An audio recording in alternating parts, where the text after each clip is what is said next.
pendant ces années critiques, entre l'âge de 23 et 26 ans, lorsque Dieu m'a accordé ces grandes révélations, la première, il a plu à Dieu de me placer dans une des régions les plus belles du monde, dans les Alpes suisses.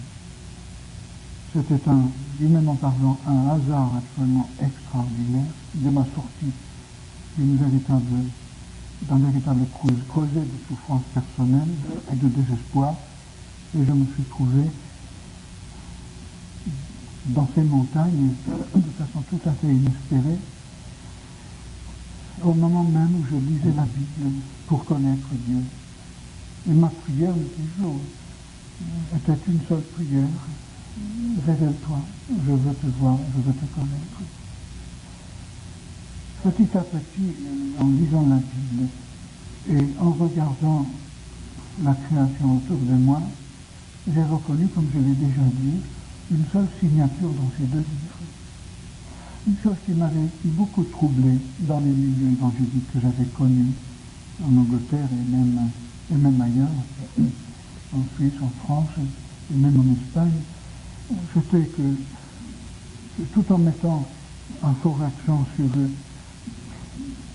les doctrines fondamentaux du salut, l'inspiration de la Bible, la divinité de Christ, son expiation, du péché, sa résurrection, le don du Saint-Esprit, il y avait dans les milieux évangéliques que je connaissais, dans la plupart des milieux évangéliques, une carence qui me laissait sur ma faim. On parlait beaucoup de justice, de sanctification, de vérité, mais on ne parlait presque jamais de beauté.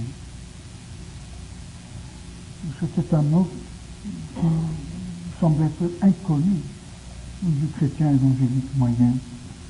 J'avais même l'impression quelquefois qu'on considérait que c'était un péché de parler de beauté. J'ai découvert en lisant la Bible, dans ces conditions, que notre négligence, notre ignorance de la beauté de Dieu et Christ provenait non pas de la foi évangélique, non pas du protestantisme, mais surtout de la révolution industrielle, avec sa philosophie plutôt matérialiste. Tout ce qui comptait, c'était ce qui était utile, ce qui faisait marcher les machines. Sans le savoir, les églises évangéliques étaient imprégnées de cette philosophie matérialiste du XIXe siècle. Il fallait tout simplement quelque chose d'utile, quelque chose qui réponde aux besoins du moment. Mais cela ne répondait pas à tous les besoins de mon cœur. Dieu m'a donné, comme à des multitudes d'autres personnes, dans ce monde, un sens esthétique insatiable. Je me demandais pourquoi apparemment la Bible ne parlait pas de beauté. Et en lisant la Bible, en lisant en même temps le livre de la nature que Dieu avait créé, j'ai découvert que la beauté, c'est le cœur même de l'Évangile. C'est le sens essentiel, c'est la signification de la révélation de Dieu en Christ. L'apôtre Paul est allé partout dans ce monde grec en prêchant l'évangile de la grâce de Dieu. Comme j'ai dit l'autre soir à Montréal, le mot grâce, le mot grec grâce, en fait nous traduisons en français par le mot grâce, le mot charis, C-H-A-R-I-S, signifiait à l'origine en grec beauté. Et le mot joie en grec, le mot chara, venait de la même racine, et pour le grec, aux yeux de qui la beauté était la chose la plus importante dans cet univers, la joie était inséparable de la beauté. Ce qui créait la joie, c'était la beauté. C'était la charis qui créait la joie. Les deux choses étaient inséparables. Et ce mot charisme a acquis au cours des siècles une deuxième signification, une beauté qui pouvait s'exprimer par une générosité absolument inimaginable. Lorsque les Grecs voyaient un acte de générosité remarquable, ils l'appelaient charis, beauté. Ils disaient, ça c'est vraiment beau. Et dans le Nouveau Testament, comme dans l'Ancien, dans la traduction du juive de l'Ancien Testament, dans la version de la Septante, le mot charis signifie généralement générosité, mais il contient toujours sa signification primitive. Si vous mettiez beauté dans le Nouveau Testament à la place du mot grâce chaque fois, vous ne vous tromperiez pas. Seulement, les apôtres de Jésus-Christ ont reconnu que la beauté suprême de Jésus-Christ consistait dans son sacrifice sur la croix. L'apôtre Paul donc allait prêcher partout l'évangile de la beauté de Dieu. Dans ce monde grec d'autrefois, où les Grecs cherchaient la sagesse et voulaient surtout l'exprimer par un acte ou par un ouvrage, par une œuvre de beauté, l'apôtre Paul parlait d'un Dieu qu'eux ne connaissaient pas. Il disait que tout ce que vous adorez comme Dieu n'est qu'un fragment, une caricature, une déformation de la vérité ultime. Mais si vous regardez la Voie lactée, si vous regardez la floraison du printemps, si vous voyez les neiges sur la montagne, si vous voyez la mer qui se jette sur les plages, si vous voyez les oiseaux, vous les entendez qui chantent, vous voyez la naissance d'un bébé, la tendresse d'un petit enfant, vous comprenez un petit peu le Dieu dont je parle.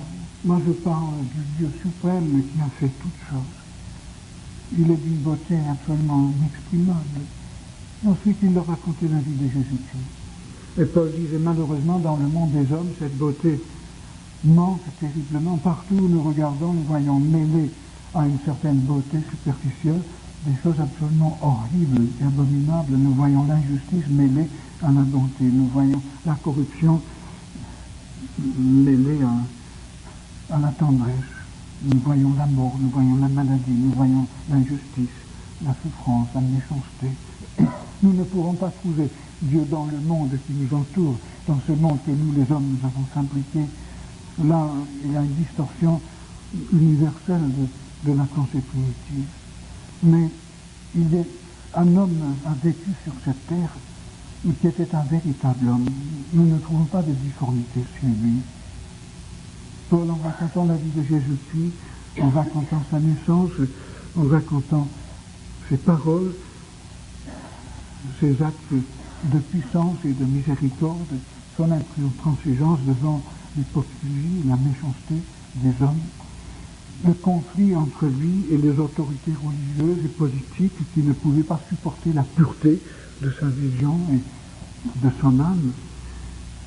Paul, en racontant la vie de Jésus-Christ, donnait une vision de l'homme tel que Dieu l'avait conçu à l'origine. Ce Dieu tellement beau qui a créé toute la beauté qui existe dans cet univers, il l'a exprimé dans la vie et dans la personnalité d'un homme qui a vécu il n'y a pas très longtemps en Palestine.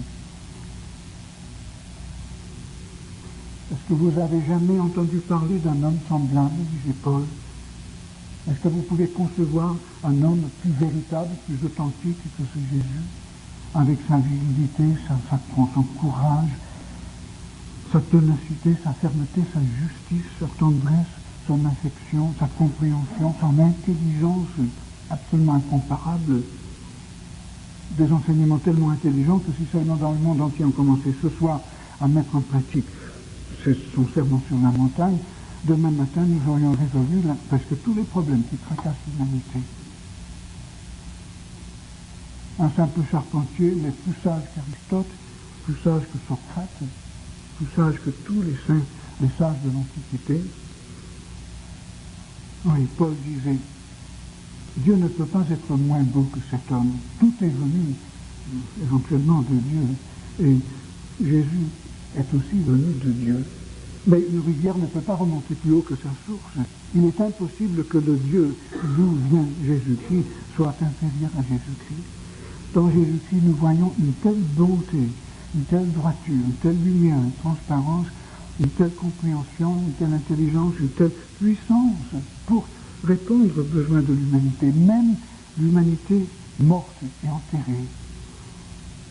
Une bonté qui peut transformer le cœur des hommes, qui a transformé mon cœur, disait l'apôtre Paul. Bien, est-ce que vous pouvez concevoir un Dieu, que Dieu soit moins bon que Jésus-Christ? Bien, Paul disait, moi je vous annonce ce Dieu-là. Je vous parle d'un Dieu qui s'est exprimé dans la vie de cet homme Jésus. Mais d'où est-ce qu'il est venu finalement, cet homme? On n'a jamais vu un homme comme celui-là. Même Socrate a enseigné à une prostituée comment faire son travail.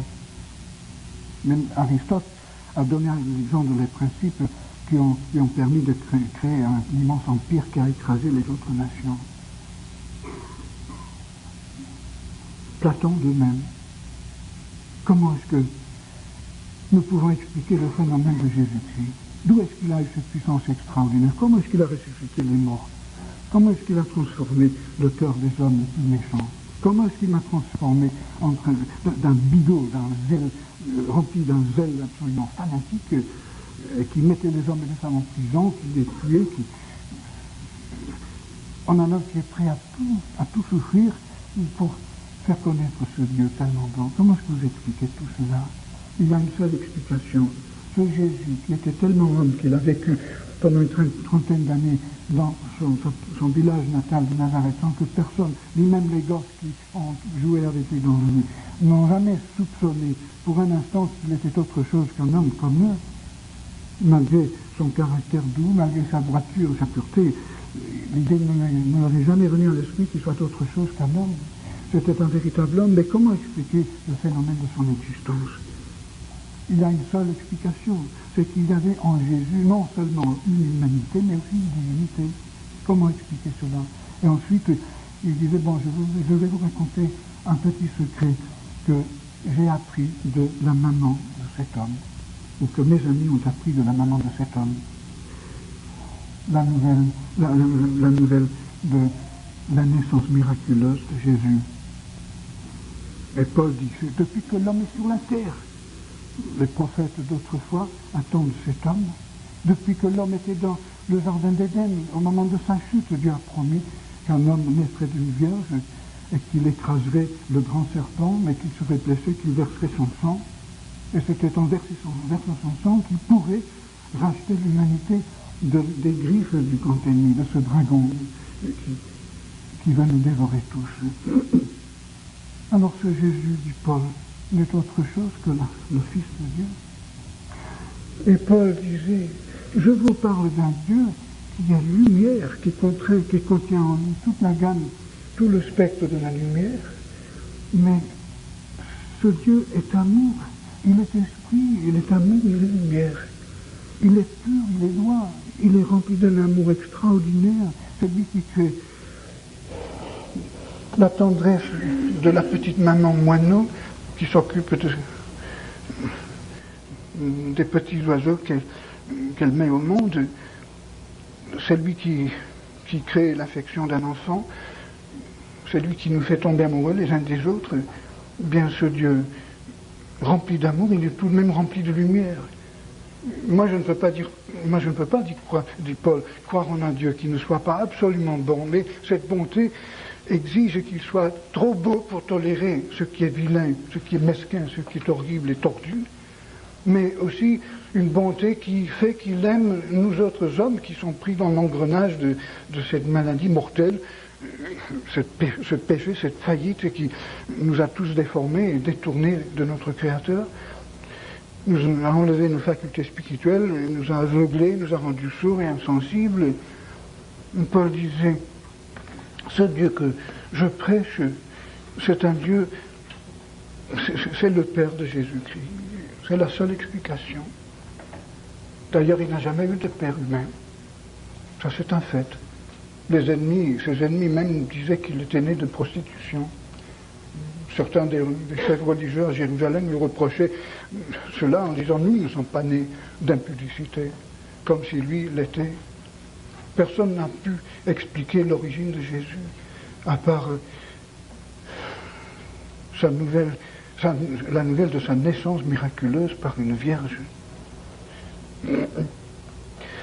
Et Paul disait ensuite, ce Dieu qui est tellement beau que même si on pouvait résumer toute la beauté qui existe dans l'univers entier, si on multipliait cette beauté par l'infini, encore nous ne verrions qu'un fragment tout à fait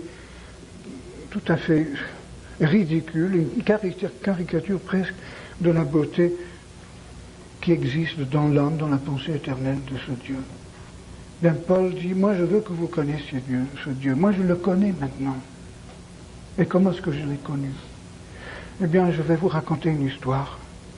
Cet homme, pendant 3 ans, a fait des choses extraordinaires. Je vous ai raconté déjà certains de ses miracles, de ses actes, de ses réflexes, de ses paroles, de sagesse, de sa philosophie tellement extraordinaire. Je vous ai raconté cela.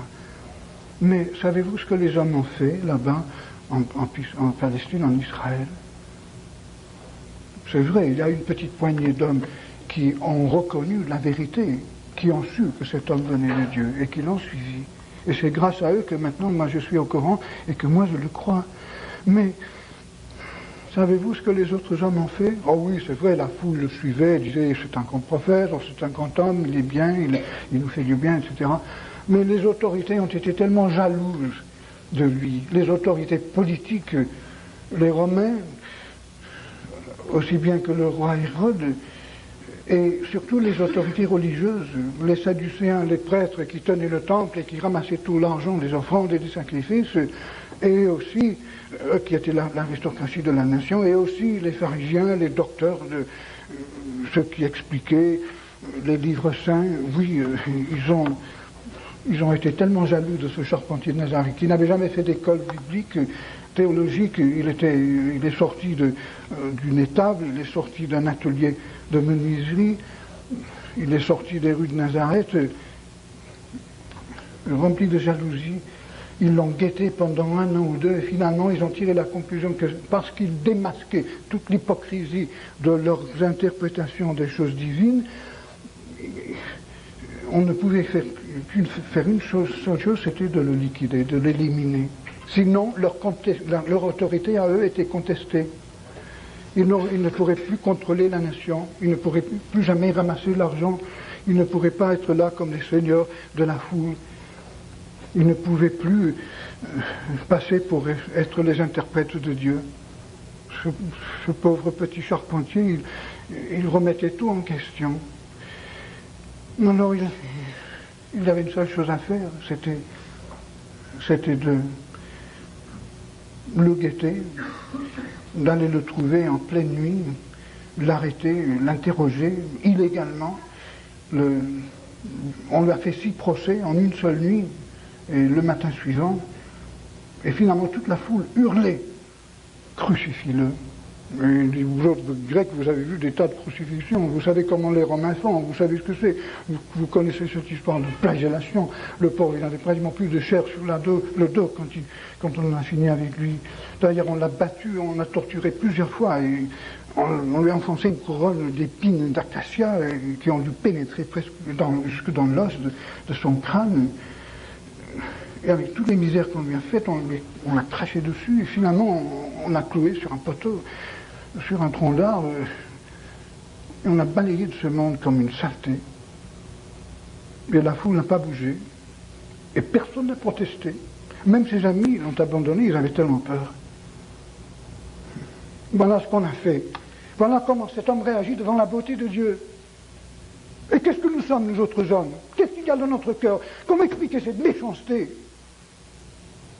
Et Paul disait, si vous aviez été là, vous comme moi, vous l'aurez persécuté. Vous êtes coupable de son meurtre autant que moi. Toute la race humaine est impliquée dans ce meurtre. Nous venons tous du même père. Nous sommes tous issus de la même race. Nous sommes tous impliqués dans cela, dans l'assassinat du Fils du Dieu vivant. Que faire? Et ensuite, Paul disait, écoutez, depuis que l'homme existe sur la terre, le problème est là, entre Dieu et sa créature. La Bible nous dit, les Écritures des prophètes nous disent que Dieu aime l'homme tout en haïssant ce mal qui ronge son cœur et qui détruit son existence sur cette planète et qui détruit aussi la planète. Mais comment est-ce que Dieu pouvait réconcilier l'homme avec lui? La parole, les Écritures disent que Dieu a créé l'homme à l'origine à son image. Mais cette image a été défigurée. D'ailleurs, Dieu n'a pas créé l'homme à l'image d'un singe. Le visage de l'homme, aujourd'hui, ce n'est pas le visage d'un singe, d'un animal, mais c'est le visage plutôt d'un cadavre. Dieu avait fait l'homme à son image. Comment expliquer le fait que l'homme maintenant ne reconnaisse plus cette image?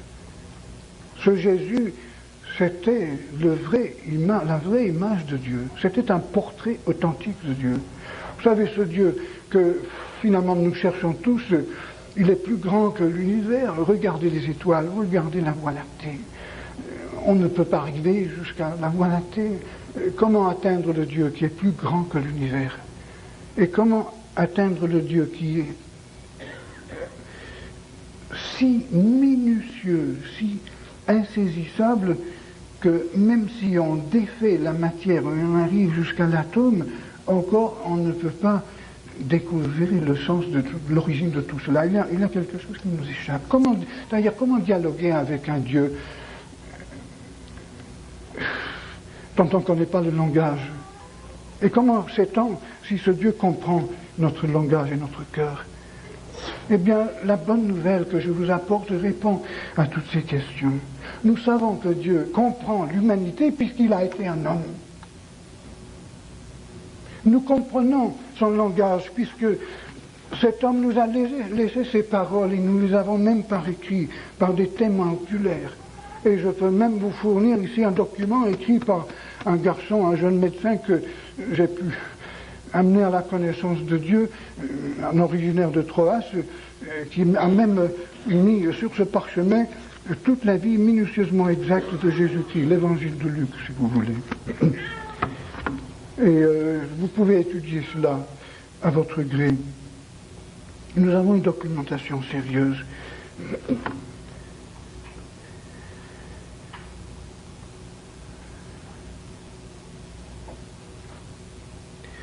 Eh bien, depuis que l'homme est sur la terre, Dieu essaie de réconcilier cet homme avec lui, sa créature.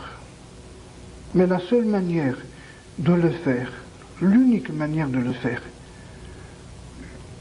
réside dans l'énigme de la mort de Jésus de Nazareth. Si Dieu fermait simplement ses yeux sur le péché, s'il disait, bon, on va passer l'éponge, Dieu serait injuste. Et comme a dit l'ancêtre du peuple juif, Abraham, le Dieu de toute la terre, le juge de toute la terre ne fera-t-il point justice? Si Dieu n'est pas juste, nous ne pouvons plus croire en lui, nous ne pouvons pas nous fier à lui. Il faut que Dieu soit absolument juste. Et que la parole qui sort de sa bouche, qui devient loi, puisque tout ce qui vient de Dieu est autoritaire, si Dieu n'est pas juste, si cette parole qui vient de Dieu n'est pas juste, eh bien nous n'avons aucun espoir de pouvoir dialoguer avec lui. Nous ne pouvons pas nous fier à sa parole. Mais ce Dieu est juste, et la preuve c'est que Jésus était juste. Jésus est la preuve qu'il existe un Dieu juste et bon. Donc Dieu est obligé de condamner notre péché. Dieu ne peut pas fermer les yeux sur la monstruosité de notre faillite humaine. Dieu ne peut pas pardonner notre péché. Cela signifie qu'il doit nous rejeter à jamais de sa présence. Et vous savez, vous autres Grecs, vous êtes tous tourmentés par les fantômes et les démons, les sorciers. Vous savez très bien que ça existe dans le monde invisible. Vous savez qu'après la mort, il y a quelque chose. Et si Dieu n'est pas dans tout cela, si on est retranché de Dieu, du vrai Dieu, du Dieu de la beauté, de l'amour, de la lumière, Qu'est-ce qui vous reste sinon les ténèbres, etc. Vous savez, vous avez tous touché à ces choses, à cet occultisme. Vous avez senti la terreur qui vient du monde invisible. Eh bien, imaginez-vous donc que vous êtes déjà là, dans le monde invisible, dans l'au-delà, mais sans aucun espoir de retrouver Dieu. Vous savez ce qui va vous entourer et vous saisir, toutes ces puissances ténébreuses et horribles. Oui, voilà ce qui nous attend tous, si Dieu ne peut pas nous réconcilier avec lui, mais il a trouvé le moyen. Tout en haïssant notre péché, il nous a aimés. Il nous a aimés jusqu'à la mort. Et quand il est venu sur terre, dans la personne de Jésus-Christ, il est venu pour deux raisons. Il est venu d'abord pour se révéler, pour montrer ce qu'il est, pour révéler la beauté de son existence, pour que nous soyons éblouis devant cette beauté. Mais cette beauté en même temps nous condamne, parce qu'en comparaison, nous sommes de la pourriture, nous sommes de la saleté, en comparaison avec la vision de ce Dieu que Jésus représente. Mais alors ce Dieu nous aime. Jésus nous montre un Dieu qui est tellement juste, tellement beau, qu'il est obligé de condamner le mal, mais tellement bon qu'il est rempli d'un amour pour nous pauvres créatures qui avons été pris dans l'engrenage de ces choses et qui sont nés du péché de nos parents et des premiers hommes qui étaient sur la terre. Dieu nous aime, il a trouvé le moyen de solutionner son problème. Il est obligé de punir le péché. Maintenant, ici en Grèce, les magistrats sont obligés de punir les crimes, sinon qu'est-ce que notre société deviendra? Eh bien, Dieu est obligé de punir. Et cette punition, c'est une exclusion définitive de sa présence. Il ne veut pas introduire la maladie de notre péché dans son ciel ou dans le nouveau schéma qu'il va introduire un jour dans sa nouvelle création. Jamais. Mais alors comment faire? Et surtout que nous sommes non seulement malades à ses yeux, mais nous sommes coupables. Puisque chacun de nous a péché volontairement. X fois. Comment faire? Alors Dieu s'est dit, bon, l'homme a péché, donc il faut que l'homme meure définitivement. Corps, âme, esprit. Mais si moi je deviens un homme, et si moi je meurs, cela signifie que cette mort, une mort humaine, la mort d'un homme véritable, sera en même temps une mort d'une ampleur infinie. Si moi je passe par la mort dans le corps d'un homme, cette mort, pour moi, c'est comme si tous les êtres de tout l'univers mouraient. Une mort absolue et infinie. Et Dieu s'est dit, voilà comment je vais réconcilier l'homme avec moi-même. Voilà donc la deuxième raison pour laquelle Dieu s'est incarné dans la personnalité de Jésus de Nazareth. Et lorsque les hommes l'ont mis sur la croix, lorsqu'ils l'ont tué, c'était Dieu qui se mettait à ta place, qui s'est puni lui-même, qui s'est infligé l'enfer que tu méritais, que nous méritions tous. Et sa crucifixion, sa flagellation, sa couronne d'épines, les crachats, la barbe arrachée, le corps lacéré de tous les côtés, les os tordus, les muscles disloqués, cet être sur la croix, c'était Dieu qui payait notre péché, et finalement, lorsqu'il s'est éteint sur la croix, lorsque finalement il a dit c'est fini, il est parti de ce monde avec un grand cri, c'était une véritable mort, la mort de Dieu en homme, mais c'était aussi un symbolisme. Dieu voulait par là déclarer à ce monde deux choses. D'abord, sa haine terrible contre le péché, sa condamnation de notre mal, et en même temps son amour inexprimable pour chaque être humain. Alors vous, là-bas, monsieur, vous, philosophe que vous êtes certainement par votre tenue, et vous, ma chère petite vieille, malade depuis je ne sais pas combien d'années, je vous ai vu fouiller dans les poubelles tout à l'heure, et puis, jeune homme, vous, là, avec votre accoutrement militaire, officier dans l'armée d'Athènes peut-être, ou de Sparte, oui, vous tous, savez-vous qu'il y a un seul espoir pour vous, c'est de croire à la vérité que je dis, et de vous adresser directement à ce Dieu que vous ne connaissez pas, et de lui dire, moi je crois que Jésus de Nazareth était ton fils. Et je crois que son sacrifice sur la croix n'était autre chose que toi-même qui te punissais à ma place. Oui, je le crois. Lorsque Paul prêchait l'évangile, il était souvent chassé des villes où il fondait des églises au bout de même 3 ou 4 semaines. Les églises en Macédoine l'ont entendu pendant au grand maximum 2 ou 3 mois. Et je pense de toute façon Philippe et Thessalonique, peut-être 3 ou 4 semaines avant qu'il ne soit chassé, lapidé et balayé par les autorités et par la foule.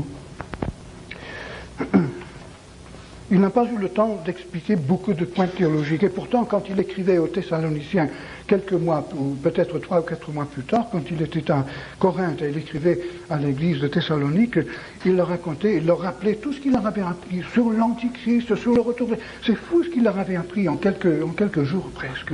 Et il leur dit, ne vous rappelez pas que je vous ai dit toutes ces choses quand j'étais chez vous.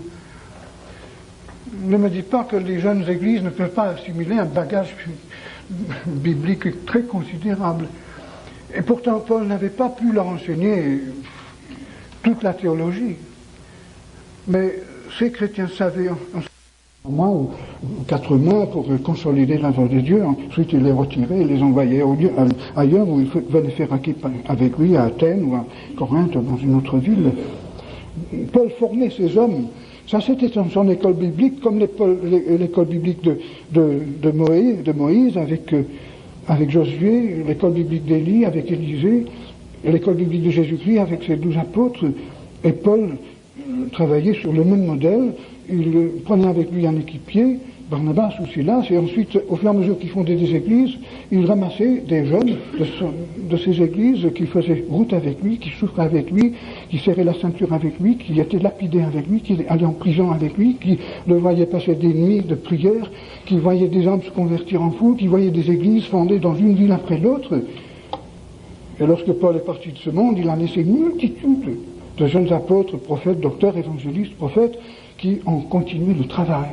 Et les églises qu'il fondait continuaient chacune à rayonner jusqu'à ce que toute la région soit saturée de l'évangile. Paul a porté cet évangile de la grâce de Dieu. Mais essentiellement, ce qu'il disait, c'était que ce Dieu, le Dieu que nous voyons en Jésus-Christ, est d'une beauté au-delà de toute description humaine possible. Et la seule manière de connaître cette beauté, vraiment, c'est par une rencontre personnelle. Et Paul racontait son témoignage.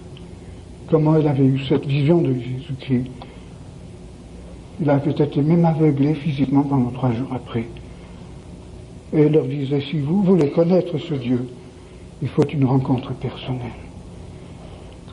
Vous savez, nous avons déjà pendant le temps que nous avons été ici, nous avons parlé un peu de cette vision de Dieu. Nous avons vu que pour être un apôtre, il faut avoir une vision de Christ. Comme dit Paul, j'ai vu Jésus-Christ. Plus cette vision pénètre dans le fond de l'âme de Dieu, plus Dieu nous ouvre, plus nous sommes conscients du véritable caractère de Dieu, plus Dieu nous ouvre son cœur, plus cette vision est puissante. Et le témoignage, notre témoignage au monde autour de nous, n'est que la transmission de cette vision. Moi, je ne peux pas vous communiquer ce que je n'ai pas expérimenté ou vécu.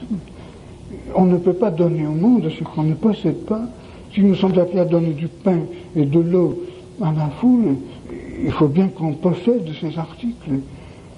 Et j'ai souvent dit à des anciens d'assemblée que j'ai connus dans le passé qui se plaignaient de la révolte de la jeunesse ou de leur ignorance, etc.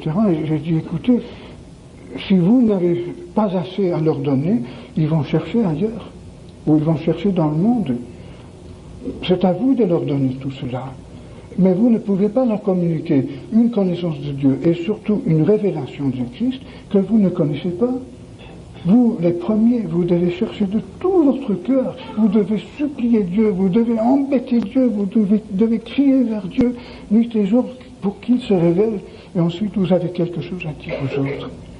Et je ne sais pas pourquoi, mais j'ai trouvé partout où je suis allé que la chose qui semble toucher le plus, même les inconvertis, les gens de ce monde, c'est le peu que je peux raconter sur Dieu, que j'ai connu, que j'ai expérimenté moi-même. Et c'est dans la mesure où Dieu a révélé cette beauté qui est Christ, c'est dans cette mesure-là que nous avons de quoi fournir au monde ce dont le monde a besoin. Savez-vous que le mot agathos, le mot grec agathos, qui est traduit presque toujours dans le Nouveau Testament par le mot français bon, signifie vraiment beau. La bonté biblique, la bonté du Nouveau Testament, le mot kalos signifie surtout ce qui est beau. Et Jésus-Christ, c'est la beauté même. C'est lorsque j'ai compris que Dieu était non seulement gentil, sympathique, miséricordieux, fidèle, etc., mais la beauté même, c'est là que mon cœur a été satisfait. Ce que je ne trouvais pas dans les églises évangéliques un peu trop terre à terre, je l'ai trouvé dans la Bible et dans la création de Dieu. Je l'ai trouvé finalement dans un ciel ouvert où j'ai vu la face du Christ. On ne peut pas l'expliquer, vous savez, il y a des choses qu'on ne peut pas. D'ailleurs, l'apôtre Paul a eu des visions de Dieu qu'il n'a pas pu raconter. Il n'avait même pas le droit d'en parler. Il y a des choses qui sont trop sacrées. Il y a des choses que chacun de nous peut expérimenter de Dieu qu'on ne peut pas raconter aux autres. Il y a des choses trop secrètes, comme dans un mariage, dans une relation humaine, des choses de famille aussi. Il y a des choses qu'on ne peut pas partager avec l'autre. Mais ce sont justement ces choses qui font la force, la puissance de notre témoignage. Oh mon frère et ma sœur, moi je suis sûr que vous avez tous fait des expériences merveilleuses de Dieu, sinon vous ne seriez pas ici. Mais dites-vous bien que vous avez des expériences à faire de Dieu au-delà de tout ce que vous avez pu concevoir jusqu'à maintenant. Et moi je sais que c'est vrai pour moi. Je sais que tout ce que j'ai vécu dans le passé, tout ce que j'ai expérimenté de Dieu n'est qu'un petit début. S'il y a une chose qui me fait peur, c'est l'arriviste spirituel. Terrible. On a trouvé, on a tout. On a la doctrine, on a tout, on a fait telle et telle expérience, ça y est. On ne peut plus nous apprendre. C'est épouvantable. Dieu ne peut plus rien nous dire. Et la révélation de Dieu est remplacée par un orgueil qui, excusez l'expression, qui pue, qui émane une puanteur autour de nous qui nous fait détester. On en est inconscient parce que soi-même on ne se sent absolument rien. On n'a plus de sens. En tout cas, chers amis, embêtez Dieu pour qu'il vous dise tout ce qu'il a dans son cœur.